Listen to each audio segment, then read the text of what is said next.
Chapter 1.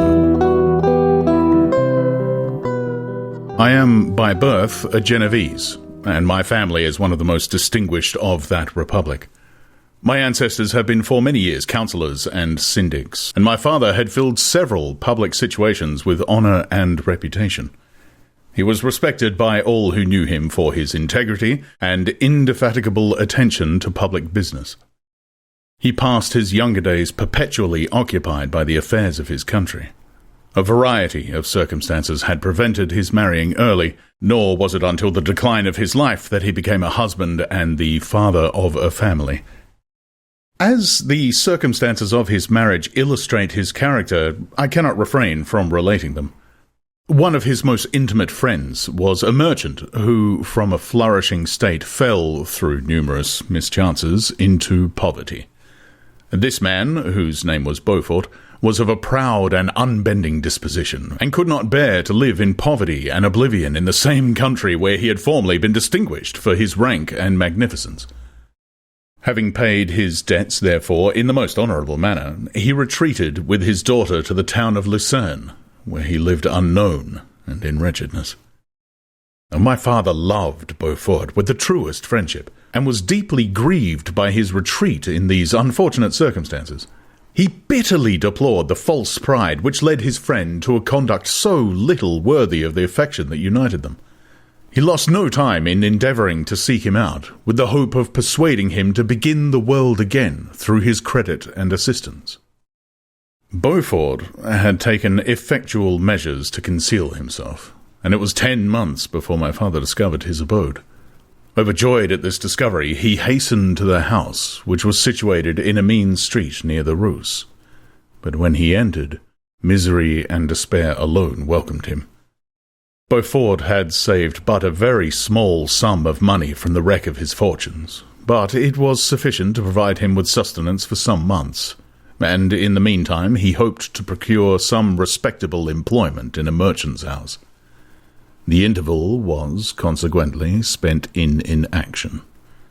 His grief only became more deep and rankling when he had leisure for reflection, and at length it took so fast hold of his mind that at the end of 3 months he lay on a bed of sickness, incapable of any exertion.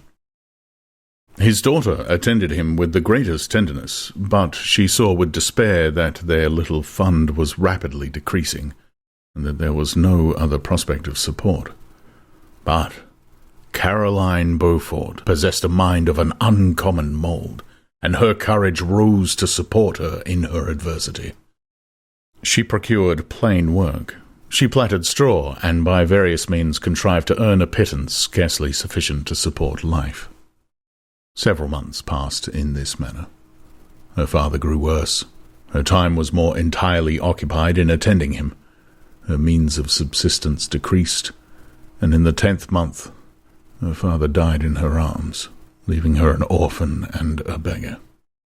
This last blow overcame her, and she knelt by Beaufort's coffin weeping bitterly when my father entered the chamber. He came like a protecting spirit to the poor girl, who committed herself to his care, and, after the interment of his friend, he conducted her to Geneva, and placed her under the protection of a relation. 2 years after this event, Caroline became his wife. There was a considerable difference between the ages of my parents, but this circumstance seemed to unite them only closer in bonds of devoted affection. There was a sense of justice in my father's upright mind, which rendered it necessary that he should approve highly to love strongly. Perhaps during former years he had suffered from the late-discovered unworthiness of one beloved, and so was disposed to set a greater value on tried worth.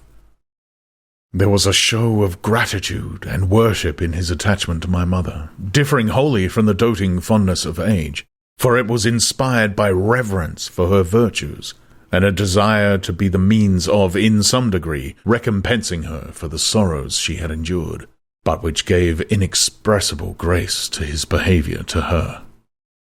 Everything was made to yield to her wishes and her convenience. He strove to shelter her, as a fair exotic is sheltered by the gardener, from every rougher wind, and to surround her with all that could tend to excite pleasurable emotion in her soft and benevolent mind. Her health, and even the tranquillity of her hitherto constant spirit, had been shaken by what she had gone through. During the 2 years that had elapsed previous to their marriage, my father had gradually relinquished all his public functions, and immediately after their union they sought the pleasant climate of Italy, and the change of scene and interest attendant on a tour through that land of wonders as a restorative for her weakened frame. From Italy they visited Germany and France. I, their eldest child, was born at Naples, and as an infant accompanied them in their rambles.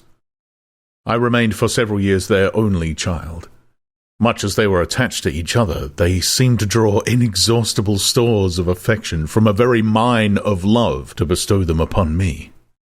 My mother's tender caresses and my father's smile of benevolent pleasure while regarding me are my first recollections. I was their plaything, and their idol, and something better, their child. The innocent and helpless creature bestowed on them by heaven, whom to bring up to good, and whose future lot it was in their hands to direct to happiness or misery, according as they fulfilled their duties towards me.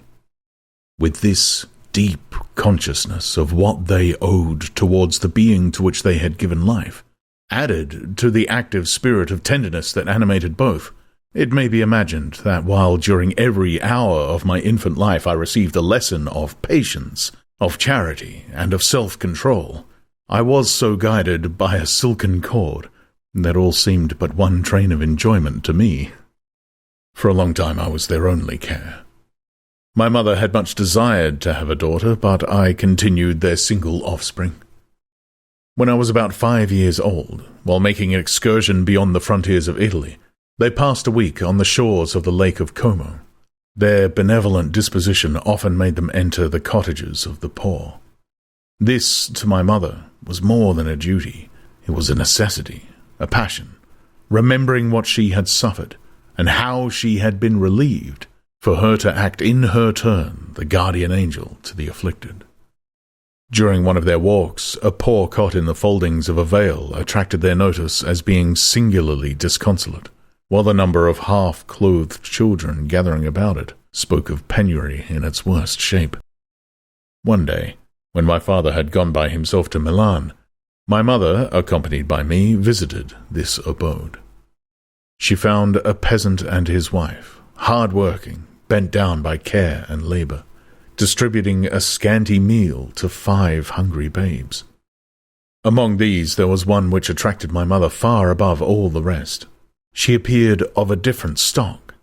The 4 others were dark-eyed, hardy little vagrants. This child was thin and very fair. Her hair was the brightest living gold, and despite the poverty of her clothing seemed to set a crown of distinction on her head. Her brow was clear and ample, her blue eyes cloudless, and her lips and the moulding of her face so expressive of sensibility and sweetness that none could behold her without looking on her as of a distinct species, a being heaven-sent, and bearing a celestial stamp in all her features. The peasant woman, perceiving that my mother fixed eyes of wonder and admiration on this lovely girl, eagerly communicated her history. She was not her child, but the daughter of a Milanese nobleman. Her mother was a German, and had died on giving her birth. The infant had been placed with these good people to nurse. They were better off then. They had not been long married, and their eldest child was but just born. The father of their charge was one of those Italians nursed in the memory of the antique glory of Italy, one among the schiavi ognore frementi, who exerted himself to obtain the liberty of his country. He became the victim of its weakness. Whether he had died or still lingered in the dungeons of Austria was not known. His property was confiscated. His child became an orphan and a beggar.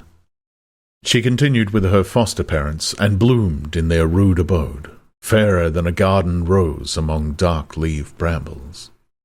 When my father returned from Milan, he found playing with me in the hall of our villa a child, fairer than pictured cherub, a creature who seemed to shed radiance from her looks, and whose form and motions were lighter than the chamois of the hills.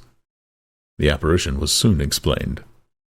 With his permission, my mother prevailed on her rustic guardians to yield their charge to her. They were fond of the sweet orphan. Her presence had seemed a blessing to them, but it would be unfair to her to keep her in poverty and want when Providence afforded her such powerful protection. They consulted their village priest, and the result was that Elizabeth Lavenza became the inmate of my parents' house, my more-than-sister, the beautiful and adored companion of all my occupations and my pleasures. Everyone loved Elizabeth. The passionate and almost reverential attachment with which all regarded her became, while I shared it, my pride and my delight.